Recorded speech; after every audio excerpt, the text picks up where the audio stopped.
यावेळेस राजे राजगडावर आहे. सोबत अण्णाजी दत्तो, प्रल्हाद पंत, मोरोपंत, बाळाजीवजी, सोबत यसाजी, कर्दोजी, कोंडाजी, तानाजी, सूर्याजी आणि शेलार मामा आहे. राजांनी सदरेवरची मस्तक टापली. राजे मासाहेबांच्या महालात गेले. मासाहेबांचं लक्ष यावेळेस कोंढाण्यावर. कोंढाणा, अरे कोंढाणा म्हणजे एखाद्या सुंदरीच्या गालावर जसा तीळ शोभून दिसतो ना, तसा स्वराज्यात शोभून दिसावा कोंढाणा. मासाहेबांचं लक्ष त्या कोंढाण्यावर. हा असतो कोंढाणा. ज्यावेळेस पुरंदरचा ऐतिहासिक तह झाला आणि 23 गडकोट किल्ले आणि 4 लाख होणांचा मुलूक शिवाजी राजांना मोगलांना द्यावा लागला, त्यात दिला गेला हा कोंढाणा. हाच तो किल्ला ज्या गडावरून मासाहेबांना पाय उतार व्हावं लागलं. मासाहेबांचं लक्ष त्या कोंढाण्यावर आणि मासाहेब बोलत्या झाल्या, शोभा राजे, कोंढाण्यासारखा कौस्तुभ किल्ला शत्रूच्या हातात असणं बरं नव्ह. आम्हास तो कोंढाणा हवाय. त्या कोंढाण्यावर फडफडणारा हिरवा निशाण आमच्या डोळ्यात चालताय शोभा राजे. तो कोंढाणा आम्हास हवा शोभा राजे. तो कोंढाणा आम्हास हवा. राजे बोलते झाले, आऊ साहेब, पुरंदरच्या तहात जेवढं जेवढं गेलं ना, त्यापेक्षाही अधिक अधिक अधिक मिळवायचं आहे. याची सुरुवात कोंढाण्यापासूनच करूया. पण कोंढाणा घेणं एवढं सोपं होतं का? कोंढाणा म्हणजे कड्या कपारीचा, दर्या डोंगराचा, झाडा झुडपाचा, वाघांची गस्ती आणि यवनांची वस्ती तिथं. कसं जावं त्या कोंढाण्यात? अरे वरतून जरी बघितलं तरी खाली मृत्यूलाही थरकाप सुटावा असा तो गड कोंढाणा.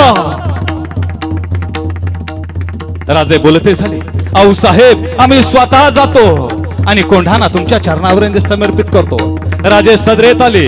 राजाने फेकला सवाल, कोण कोण जातो त्या कोंढाण्यावर? कोण? अण्णाजी दत्तो, प्रल्हाद पंत, मोरोपंत, बाळाजीवजी, यसाजी, तानाजी, शेलार मामा सामने आले. कर्दोजी बोलते झाले, आम्ही जातो राजे. तसा आला ताना पुढं आणि तानाजी बोलता झाला, राज, म्या म्या म्या जातो, म्या घोतो कोंढाणा, मला द्या राजा ही मोहीम, द्या ना राज मला. पण राजे बोलते झाले, अरे तान्हा, तुझ्या एकुलता एक पोराचं रायबाचं लगीन ठरलंय. तू लग्न थाटा माटात कर, आपण मोहिमेचं नंतर बघू. आणि तसा माझा ताना बोलता झाला, राज, आधी लगीन कोंढाण्याचं मग माझ्या रायबाचं. अरे कमलेला खवलेली तांदळाची पिशवी काढली, पिशवी धिरकावली आणि राजे तान्हाजी बोलता झाला, राज ते काय बी नाही, म्या जाणार कोंढाणा खायला, राज म्या जाणार. राजे बोलते झाले, अरे तान्हा, तुझ्या एकुलता एक लेकराचं लग्न सोडून आम्ही तुला कोंढाण्याच्या मोहिमेवर पाठवलं, तो लोक आम्हास काय म्हणतील? तसा ताना बोलता झाला, राज, यो यो यो यो तुमचा तान्ह्या जिता असताना तुम्ही मोहिमेवर जात असा, लोक आम्हास काय म्हणतील? राजा ऐकायला तयार नाही. अखेर तानाजी राजांच्या पायात पडला आणि बोलता झाला, नाही राज, लंगोटी पासून सावली सारखा तुमच्या सोबत आहे. आतापर्यंत काहीच मागितलं नाही. एक मागणं मागतो, देशील असा एक मागणं मागतो. राजे बोलते झाले, काय मागतोस ताना? अरे हा जीव जरी तुला दिला ना तरी सुद्धा कमी आहे. बोल, काय हवंय तुला? तसा ताना बोलता झाला, भवानीचे आण राजा तू बसने, मागतो ते देशील असा राज, देशील असा. राजे बोलते झाले, अरे ताना माग तर खरं. आणि ताना बोलता झाला, राजा एवढं कोंढाण्याची मोहीम मला द्या, राज कोंढाण्याचा इडा मला द्या. आता जातो त्या उदय भानच्या नडीचा घोट घेतो आणि कोंढाणा तुमच्या चरणावर वाहतो, राज चरणावर वाहतो. एवढी मोहीम द्या. राजे ऐकायला तयार नाही. पण अखेर राजे सुद्धा तानाजी पुढे थकले आणि राजांनी तानाजीच्या दंडाला धरलं, वरती उचललं. राजांच्या डोळ्यात अश्रूची लयलूट झाली. राजांच्या डोळ्यातून एक आसू टपदिशी खाली पडला. ताना बोलता झाला, राज मयासाठी रडतासा तुम्ही, राज जन्माचं सोनं झालं तुमच्या एका थेंबासाठी 1000 जन्म कुर्बान, राज 1000 जन्म कुर्बान. राज इडा मला द्या. आणि राजाने मान्य केलं. मानाची वस्त्र तानाजीच्या हातात दिले आणि राजे बोलते झाले, मोहीम फतेह करून या तान्हाजी. आणि एक लक्षात ठेवा, एक वेळ गड फतेह नाही झाला तरी चालेल, पण तुम्ही आम्हास हवाय तानाजी, तुम्ही आम्हास हवाय. राजाने स्वतःच्या अंगावरचा निळा शेला काढला, तानाजीच्या अंगावर टाकला आणि राजांना तानाजी मुजरा करता झाला आणि बोलता झाला, राजा आता सुलतान पद्धतीनं नाही घेत तो किल्ला, नाही घेत मोर्चे, नाही लावत शिरबंदी, नाही तर आता घाल झडप आणि गडगडप असा जातो ना असा घेतो कोंडाणा. फक्त तुम्ही एक काम करा राज, मागवद्य नवमीला झोपू नकासा. मी गडावर जातो, गणपत्य करतो, गवताची गंजी पेटवतो, जाळ बघा समजून घ्या. तुमच्या ताण्यानं उदय भानचा पिछा पाडला आणि गडफते करून भगवा भडकवला राज. आणि मुजरा करून तान्हाजी निघाला. तो सूर्याजी आडवा झाला आणि सूर्याजी बोलता झाला, दादा जसे प्रभू श्री रामचंद्र सोबत लक्ष्मण, तसा म्या सोबत. आणि तानाजीनं आपला भाऊ सूर्याजी सोबत घेतला, 500 मावळे घेतले आणि त्याच वेळेस घोड्यावरच्या रिकिबीत पाय अडकवला, मांड ठोकली त्या घोड्यावर आणि 12 मावळातून घोडा वेगात निघाला. दौडत निघाल्या. काळ्या कबींना अंधारात निघाला किल्ला कोंढाणा फतेह करायला. अरे साधी गोष्ट कोंढाणा फतेह करणं. अरे गडाचा गडकरी आहे उदयभान राठोड सारखा बलाढ्य किल्लेदार, रानरेड्या ताकदीचा धार देपार देहाचा अंगाना पेदंड असा असणारा तो उदयभान राठोड. शिवाय 2000ची शिरेबंदी फौज, दारुगोळा फाट, रस्ता फाट. अरे गिरबीट लागत नाही त्या गडाला. तो गड खायचा. माझा तान्हा निघाला. काळ्या कबींना अंधारात 4 फेब्रुवारी 1670 रातकिड्यांचा आवाज किर करत होता. अचानक वाघांची डरकाळी यायची, कोल्हे कुत्रे लांडगे वरडायचे. काय होतं ते वातावरण. सोसाट्याचा वारा अचानक यायचा, मंद व्हायचा. अरे पिंगळा बोलत होता, सांगत होता, टिवटी सांगत होती, ताना अरे नको जाऊ, निघाला मृत्यूला, कवटाळणी घालायला. मरण नाही तुझं, नको जाऊ. अरे पण मरणाला भेनाला माझा ताना होता का? अरे मरणाला ही भीती दाखवणारा होता माझा ताना. आणि ताना निघाला. काळ्या कबींना अंधारा 12च्या सुमारास त्या किल्ले कोंढाण्याच्या पायथ्याजवळ आलाय. सोबत होता खंडू नाईकाला विचारलं, नाईक कुठून चढायचं गडावर? आणि तसा नाईक बोलता झाला, सुभेदार तो डोनागिरीचा कडा पडला आहे, तिथं जाऊ आणि तिथून चढू गडावर. पाहता 500 मावळे त्या ठिकाणी गेले. डोनागिरीचा कडा आहे. अरे कसे तरी 5-7 माणसं त्या ठिकाणी उभे राहावे. सापांचा सळसळाट व्हायचा आणि त्याच वेळेस वाघांची डरकाळी यायची, पण मरणाला घाबरणारे माझे मराठे नव्हते. आणि पाहता त्या डोनागिरीच्या कड्याजवळ आले. तानानं आणले होते 2 सडपातळ माणसं आणि त्यांना सांगितलं, चढा रे मराठ्यांना वर. आणि ते सडपातळ माणसं खाच खाळग्या, बोट खाली, सापटी सांदी पांडीत, पाय बोट रतवीत जसे वानरगड चढून गेले तसे मावळ्यावर चढून गेले. गडावर गेले, कमरेचा दोर सोडला, दोर खाली सोडला आणि पाहता दोर मोठा दोर बांधला. मावळ्यांनी वर घेतला, एका ठिकाणी झाडाला घट्ट बांधला आणि आवाज दिला, सुभेदार दोर बांधला दोर. आणि पाहता एक करत मावळा गड चढू लागला. 300 पर्यंत मावळे वर आली. तानाजी वर आला, सूर्याजी वर आला आणि त्याच वेळेस मावळे त्या दोराला लटकले होते, गड चढत होते. एक मावळा चढला, दुसरा, तिसरा, चौथा, 5वा, 6वा, 7, 8, 10 मावळे त्या दोराला लटकले. मावळा गड चढत होता, दोर खासत होता. मावळा गड चढत होता, दोर खासत होता. मावळा गड चढत होता, दोर खासत होता. आणि अचानक दोर तुटला. जसा तुटला, लटकलेले मावळे धार दिशी खाली कोसळले. अरे जसा टमाट्याचा चिखल व्हावा ना, तशा मावळ्यांच्या शरीराचे तुकडे झाले रे, तुकडे झाले. मेंदूचा चेंदा मेंदा झाला, रक्ताचा सडा शिंपला गेला रे. अरे काही जण स्वतःने सह्याद्रीत गाडून घेतलं. आणि त्याच वेळेस वरतून सुभेदारानं विचारलं, काय झालं रे खाली? आणि तसा खालून रडता होऊन का आवळीत औंढागिरीत मावळा बोलता झाला, काय नाही सुभेदार, काय नाही. दोर तुटला. कशासाठी? सत्तेसाठी न स्वार्थासाठी. अरे जीव तर आपला फक्त मराठी अस्मितेसाठी. त्या हल्ल कल्लोळानी यवन जागे झाले आणि त्याच वेळेस म्यानातून समशेरे निघाल्या. यवन दिन करत आले. मराठ्यांची हर हर महादेव गर्जना घुमले आणि त्याच वेळेस तलवारीवर तलवारीची बौछार उडू लागली.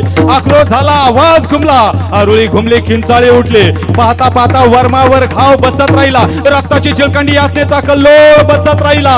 वर्मावर घाव बसत राहिला. धडा वेगळे मुंडके पडत राहिले. प्रेतांची रास आणि मुर्द्यांचा ढीग पडत राहिला. यातनेचा खच वाढत राहिला. पाहता पाहता हजारो माणसं मारले जाऊ लागले. 1,500-2 हजाराची फौज. मराठे होते वर फक्त 300. एक मराठा शंभराला भारी पडत राहिला. हल्लकल्लोळ सुरू झाला. झाडा झुडपावरचे पाखरं फडफड फडफड करत उडाली. कोंढाणा भेदरला, घाबरला. रात्र घाबरली, शहरली. काळोख भेदरला. काय काय काय होणार? शौर्याचं वादळ उफाळलं आणि मराठे पराक्रम गाजवत राहिले. त्याच वेळेस हल्लकल्लोळ त्या उदयभान राठोडच्या कानावर गेला आणि तो झेर धावत धावत आला. किल्लेदार किल्लेदार किल्लेदार, क्या हुआ? कैसा है ये चोर? किल्लेदार, तानाजी आया, तानाजी. मराठे आए. मराठे? हाँ किल्लेदार, मराठे आए. क्या बक रहा है तू? कहीं पी के तो नहीं आया? अरे जहाँ पर परिंदा भी पर नहीं मार सकता, कैसे आए मराठे यहाँ पर? उदय भान्या, अरे हे इतिहासालाच नाही कळालं तर तुला कुठून कळेल? कसं कळेल तुला? आणि त्याच वेळेस उदयभानच्या लखलखती शमशेर म्यानातून बाहेर पडली आणि उदयभान धावत धावत निघाला. आणि त्याच वेळेस सामने आला तान्हाजी मालुसरे लखलखती शमशेर घेऊन. काय होणार? काय होणार? 2 वाघ आमने सामने. अरे खोळंबला काल. काय होणार? उदयभान राठोड तानाजीला मारणार की तान्हाजी उदयभान राठोडला? काय काय होणार? चित्रगुप्ताची लेखणी थांबली. रातकिड्यांचा आवाज मंद झाला. वारा शांत झाला. अरे कोंढाणा स्तब्ध झाला. काय काय होणार? आणि त्याच वेळेस उदयभानाला सामने आणि एकाच हल्लकल्लोळ सुरू झाला. लखलखत्या शमशेरीवर वार होऊ लागला. आक्रोश, आवाज, आरोळ्या, किंकाळ्या, वातावरण भेदून जाऊ लागलं. वातावरण भेदरून जात होत. आणि त्याच वेळेस उदयभान राठोड सामने आला. उदयभान राठोडची शमशेर तानाजीच्या ढालीवर पडली आणि तानाजीची ढाल धार दिशेत तुटली. पण ढाल द्यायला सुद्धा जवळ कोणी नव्हतं. अरे कुणी येईल कसं? एखाद्यानं ती ढाल द्यावी, तिथंच त्याची मुंडी बाजूला हवी. कोण कोण कोण जाईल तिथं? अक्षरशः मृत्यूला भेटायला कुणाची होईल हिंमत?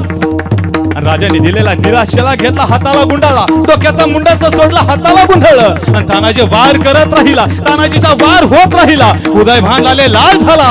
अरे माझ्या तानाचं शरीराचं एक सुद्धा ठिकाण असं उरलं नाही का जिथं रक्त रक्त निथळत नव्हतं. सारं शरीर लाल झालं माझ्या तानाचं. पण ताना लढत राहिला.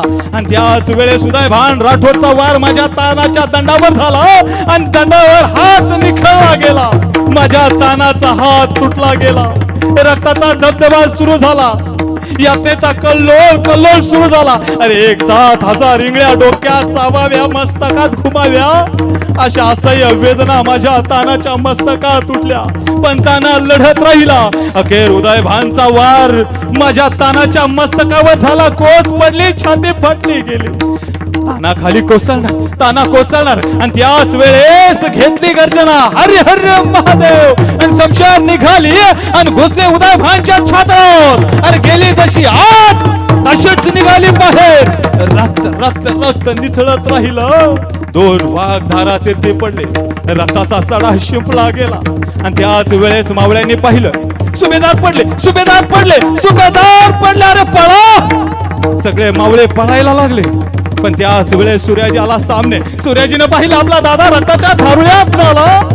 दादा, पण दुःख करायला वेळ नव्हता. औंढा गिळला बोलता झाला, हे भ्याडांनो, काय पळतासा? तुमचा बाप इथं मरून पडला आणि भ्याडागत पळतासा? अरे पळायचंच असेल तर लुगड्या घाला, बांगड्या घाला, मग पळा. पतीचे दोर मी अगोदरच कापून टाकले. अरे विसरले तुम्ही कोण आहोत? आपण शिवरायांचे मावळे आहोत. शिवरायांचे मावळे आम्ही कवळे आम्हा समजू नका. अरे चिंदड्या उडवून टाकू. कवळे आम्हा समजू नका. उठा. आणि पाहता मराठे निघाले. लखलखत्या शमशेरी घेऊन निघाले. आणि काही क्षणातच यवनांचा पर्दाफाश केला. आणि कोंढाणा विजयी झाला आणि कोंढाणा फतेह झाला. तानाजी रक्ताच्या थारुळ्यात आला होता. खाली पडलेला ताना पाहिला. माझ्या तानानं आवाज दिला, सूर्या ए सूर्या.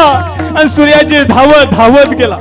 दादाला पाहिलं, रक्ताच्या थारोळ्यात नालेला दादा पाहिला, मांडीवर घेतला, ओठ हल्ले, डोळे लवलवले, श्वास गुदमरला, श्वास फुलला. माझा तानाजी बोलत आला, अरे जाऊन सांगा रे माझ्या राजाला, म्हणावं तुमचा ताना गेला, मातीत मेला. पण नुसता मातीत नाही मेला, या मातीसाठी मेला. अरे मातीत मरणारे होते काही कावळे, पण मातीसाठी मरणारे होते फक्त माझ्या छत्रपती शिवरायांचेच मावळे, शिवरायांचेच मावळे. ताना रक्ताच्या थारोळ्यात नाला होता. माझा सूर्याजी जवळ पाहत होता आणि पाहता पाहता माझ्या तानाचा श्वास थांबला आणि माझा सूर्याजी बोलता झाला, दादा ए दादा. अरे दादा, आऊसाहेब विचारतील मला माझा ताना कुठं, राजा विचारतील मला, सूर्या जसे प्रभू श्री रामचंद्रासोबत लक्ष्मण तसा तो माझ्या ताना सोबत गेला, माझा ताना कुठे, काय सांगू रे दादा मी राजांना, काय सांगू दादा. अरे विचारेल माझी वहिनी मला, भाऊजी माझ्या कुंकवाला घेऊन गेला होता तुम्ही, कुठे माझं कुंकू, त्यांचं रक्षण करण्याची जबाबदारी घेतली होती ना तुम्ही, कुठे माझं कुंकू, सांगा भाऊजी कुठे माझं कुंकू. काय सांगू रे दादा मी माझ्या वहिनीला, काय सांगू दादा. दादा अरे लहानसं लेकरू येईल रे, लग्न लागलाय घरात, पाहुणे मंडळी वऱ्हाडी आलेले रे दादा. विचारील माझा रायबा, काका माझा बाप कुठे काका, माझ्या बापाला घेऊन गेला होता तुम्ही, कुठे माझा बाप. मी सांगल त्या लेकराला, अरे रायबा मी तुझ्या बापासारखा तुझा सांभाळ करेल रे, अरे पण बाप कसा होता येईल दादा. ए दादा माझा सूर्या डस डस डस डस रडत राहिला, रडता रडता बोलता झाला, अरे जाऊन सांगा रे कुणीतरी माझ्या राजाला, म्हणावं तुमचा गेला पण गडफते करून गेला. अरे पेटवा रे ती गवताची गंजी आणि कळू द्या राजाला, म्हणावं गड आला पण तुमचा सिंह मात्र कायमचाच गेला, तुमचा सिंह मात्र कायमचाच गेला.